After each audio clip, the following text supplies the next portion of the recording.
All right, welcome back to the mothership.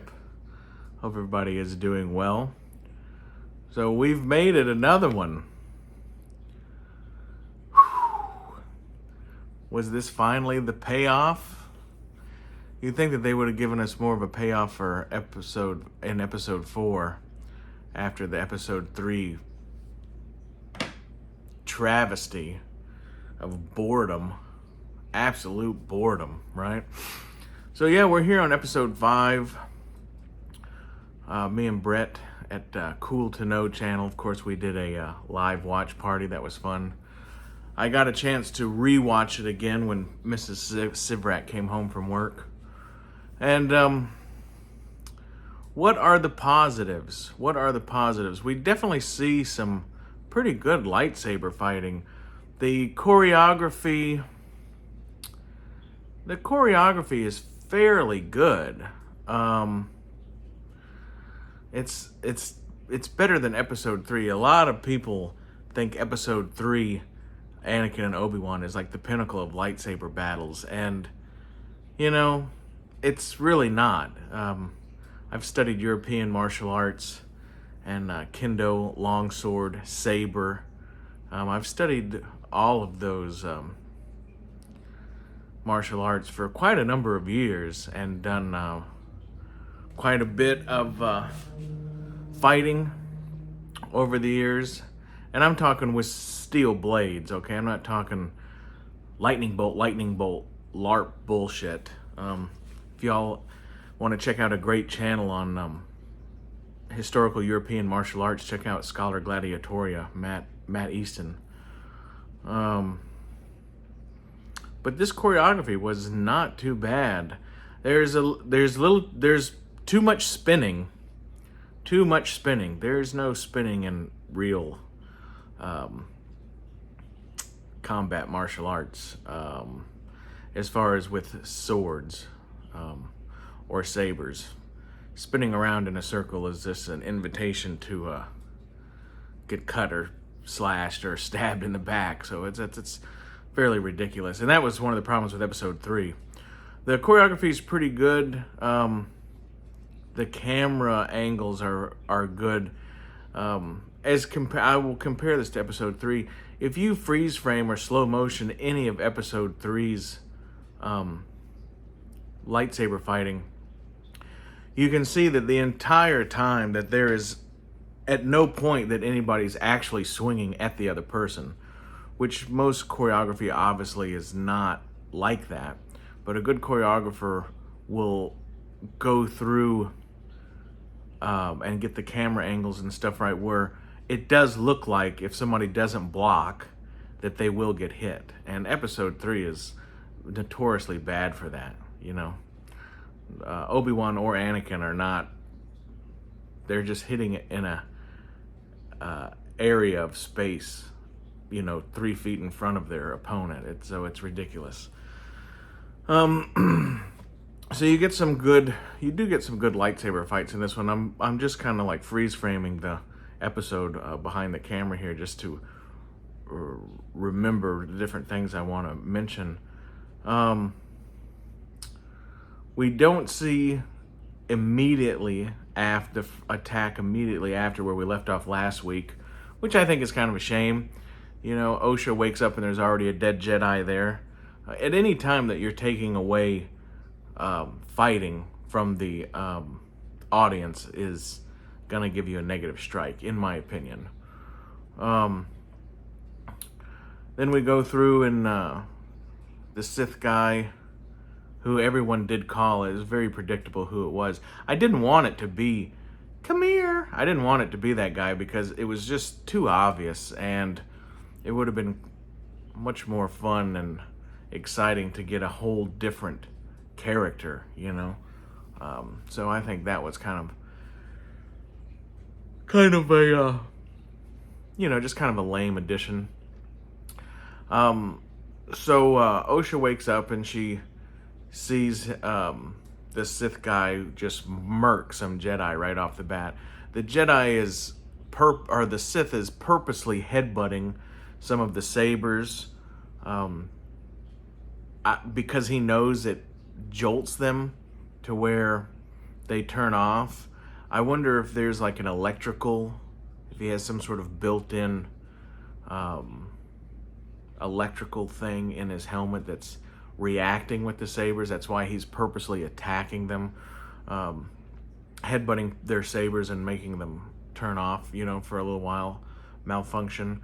OSHA hits him with the stun thing, which does not affect him whatsoever. That was kind of the part where I thought, well, maybe the helmet and the gauntlet is creating some sort of electromagnetic repulsor or something. I'm not sure. You know, and like certainly his Sith powers, as we see later, you know, his Sith powers, the Force power is not prohibiting him from getting shocked. There's the scene where the Sith guy is chasing OSHA. This is near the beginning, and he throws his saber that we see in a lot of the trailers. And Saul finally, there's the end of the last episode, we see the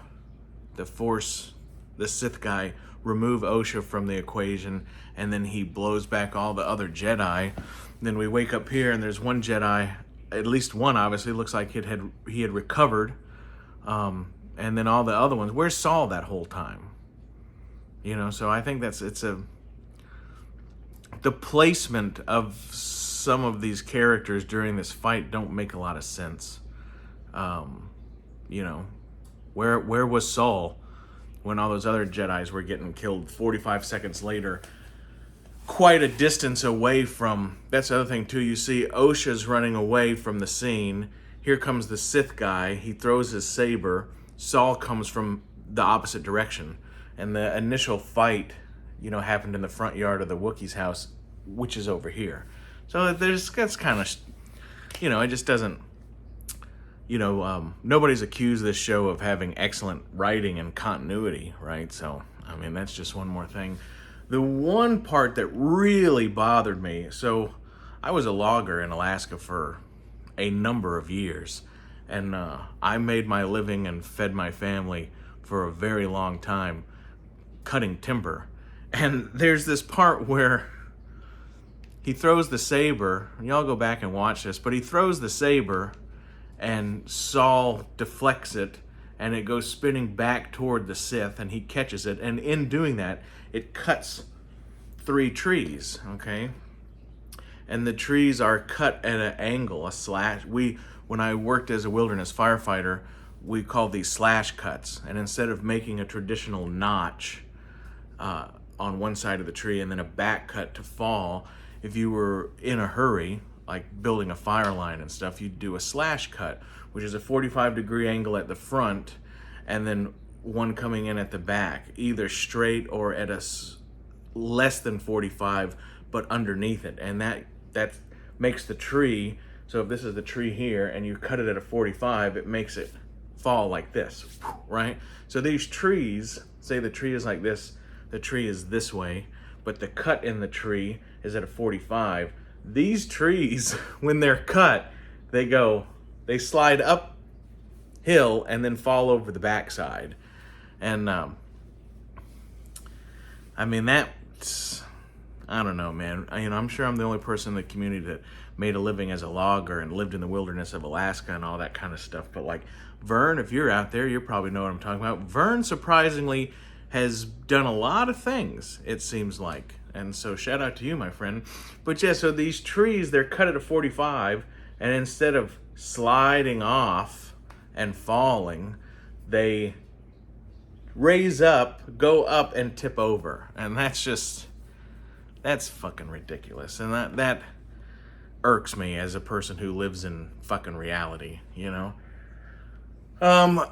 Then we get a awesome one-on-one fight scene. Yeah, there are the trees. I'm watching them right now. They fall uphill. Even if the tree was massively leaning this direction, you know, when it's cut, it would more than likely roll one way or the other. It would not slide up its own cut and then fall over. That fucking pisses me off. So you get a cool one-on-one. You can probably see the reflection in my glasses here. So Saul and the Sith have some pretty cool. It was very cool to see a blue and red saber go at it again, you know. And as an OT fan, I just had images of the original Obi-Wan and Vader on the Death Star, you know. So that was pretty cool. So by this time, Osha and Yord are running away. They're following Basil, who, you know, to skip to the end real quick, like, you know, May has switched places with Osha, but she's not going to be able to hide from Basil. He already knows that that's not her, right? Because he can smell the difference. So that'll be the, between that and the tattoos, that will be how Saul realizes that this is May. So Saul and the Sith, they have a nice little conversation, and he asks him, you know, during the live, a couple people were saying, you know, like, well, does Saul know this guy? Is this Sith guy an old Padawan? Because he says, oh, you don't recognize me? And of like, well, he's wearing a fucking helmet. Of course he doesn't recognize you. And Saul says, I sense something familiar. And like, a lot of people, I take that to mean that they must know each other from a long time before. And I kind of think that he just means I'm the apothecary guy that was fucking 2 inches from your face that you let go. You know, a lot of people were saying, oh, that must be his old Padawan. He knows him. And that could very well be.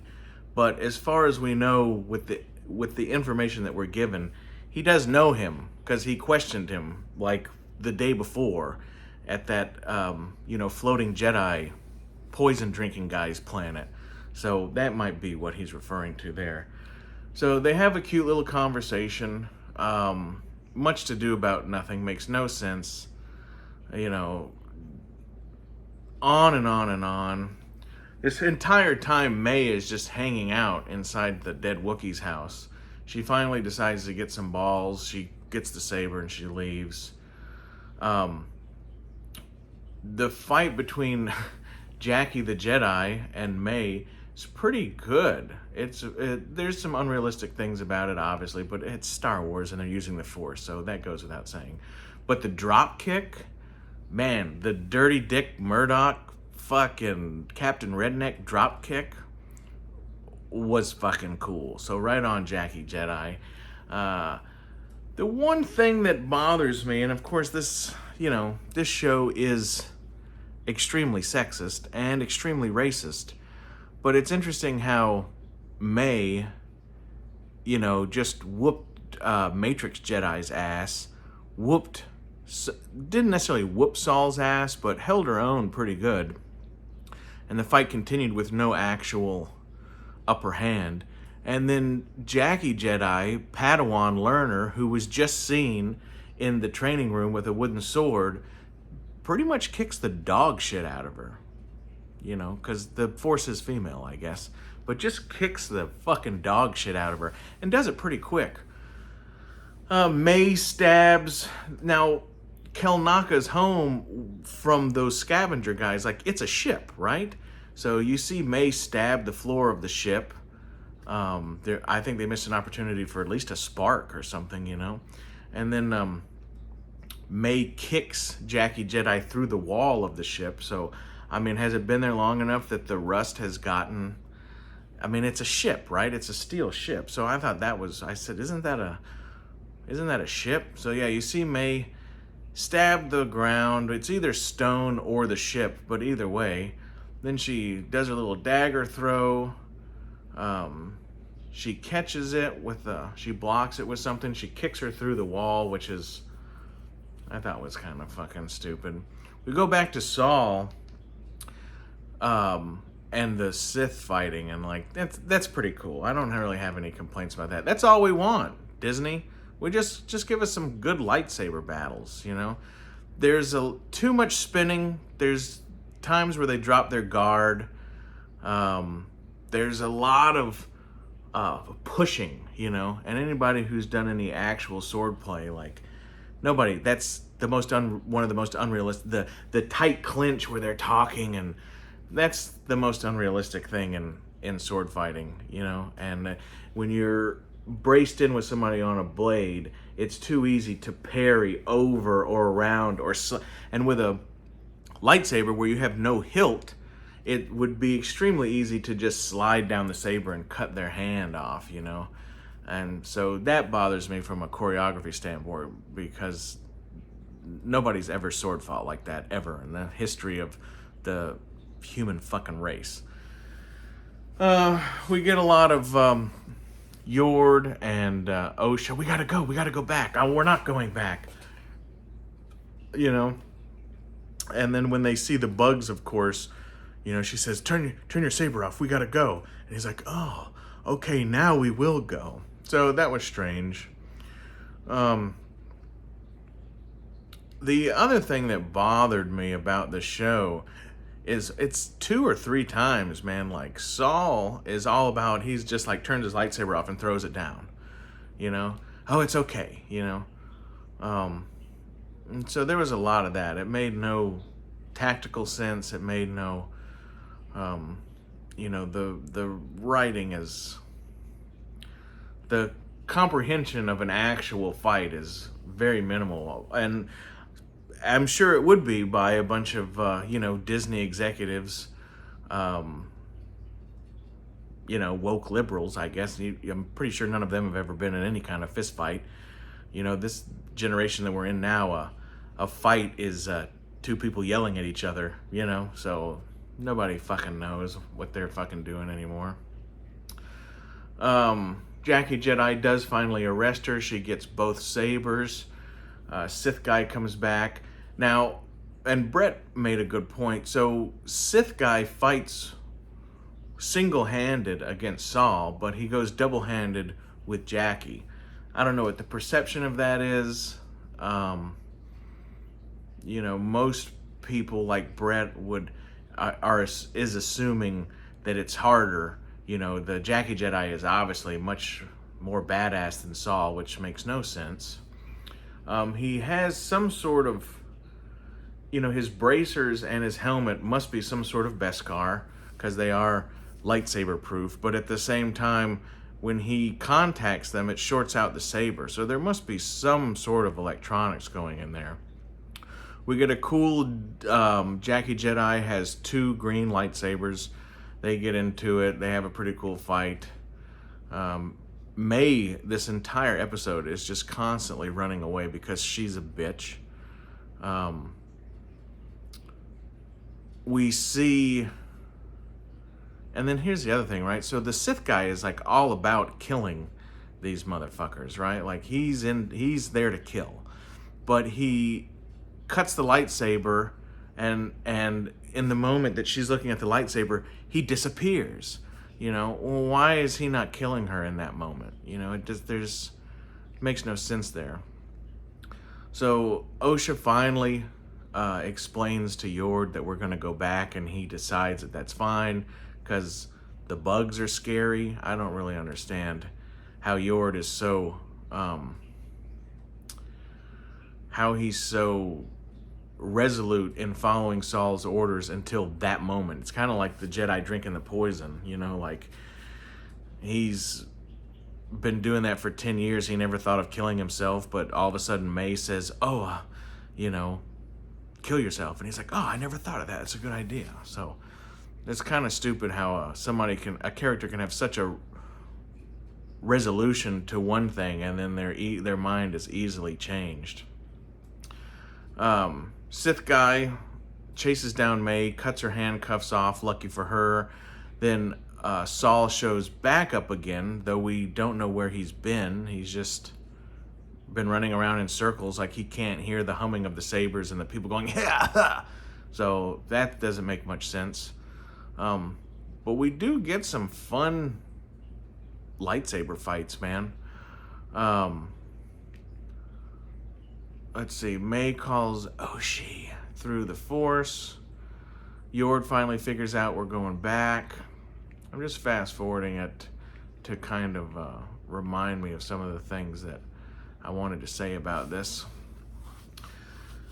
So we do get, so the saber, yeah, and so Jackie Jedi hits him in the helmet with the hilt of her saber. It doesn't short it out this time, and it knocks his helmet off. And it really looks like it really like kind of hurts him there for a minute, which, much like Chirrut Imwe in Rogue One. Remember when he kicked the sand in the Stormtrooper's eyes, and he went, ah, and it's like, you're wearing a fucking helmet, dude. Like, what's the fucking point of your goddamn helmet? So, do the helmets work? Do they not work? Is it a mask? He was just headbutting people's lightsabers on purpose a minute ago. As the lightsaber was coming forward, his head was coming forward. So that's two opposite inertias creating energy, and he was gladly doing that. But when he's standing still and getting a butt stroke, that's a bit too much. But again, Jackie Jedi is obviously much more powerful and badass. So he has the cool lightsaber that comes apart at the bottom and then makes another blade. So I guess he has two crystals. That's cool. Then he just fucking aerates fucking old Jackie Jedi, which was kind of sad. She's pretty fucking cool. Reverse grip, two reverse grips, too much reverse gripping. Reverse grip, not a practical sword practice. Just so you choreographers know that, like, not practical, not ever really used except for a defense maneuver, like such, so not real. Lots of scenes of Saul going like this. Saul does that more than anything else in the show, right, in this episode.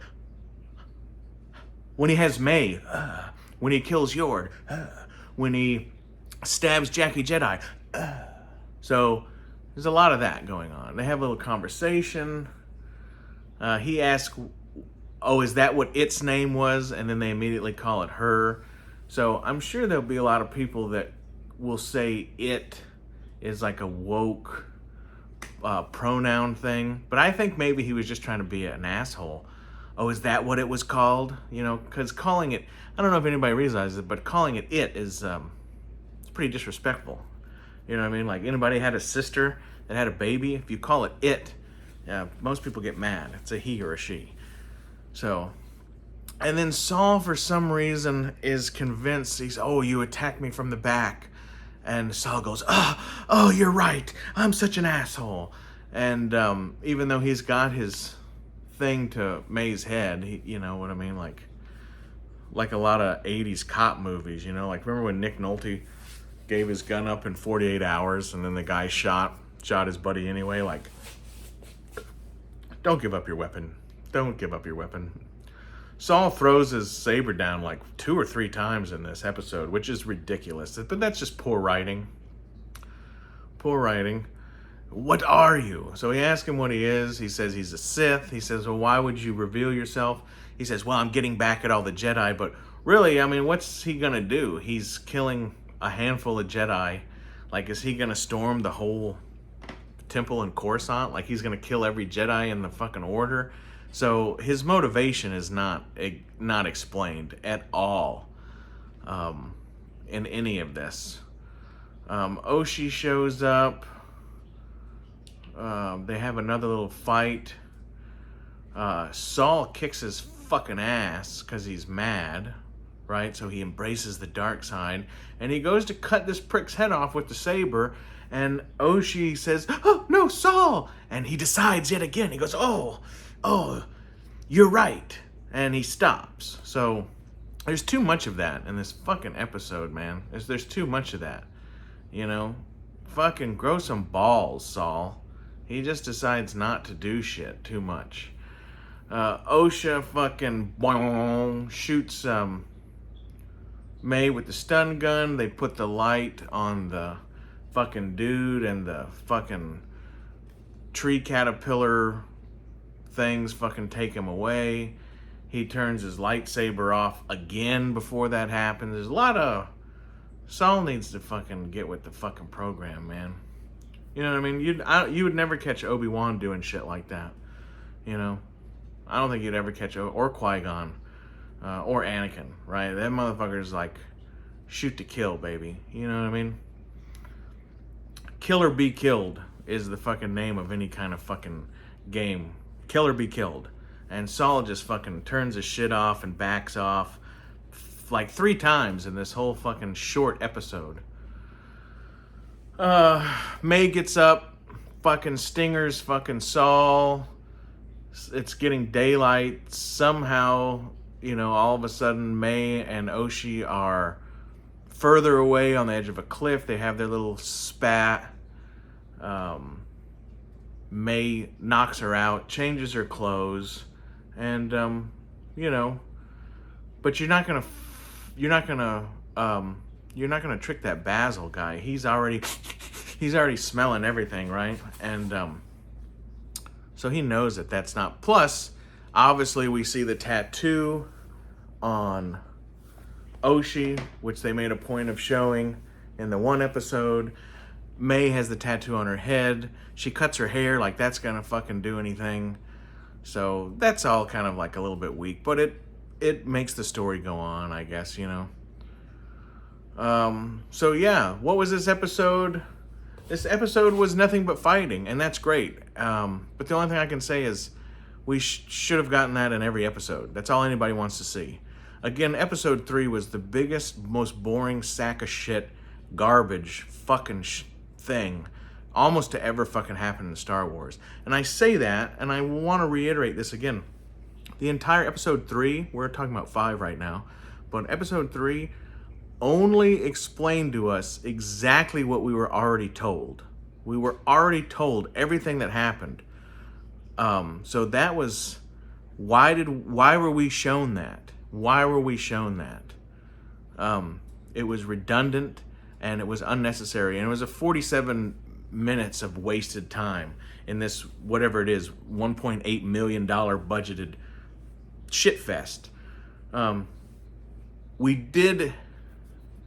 This is probably the best episode so far, followed by probably episode 1, because the Matrix chick fight, that was all fun to see.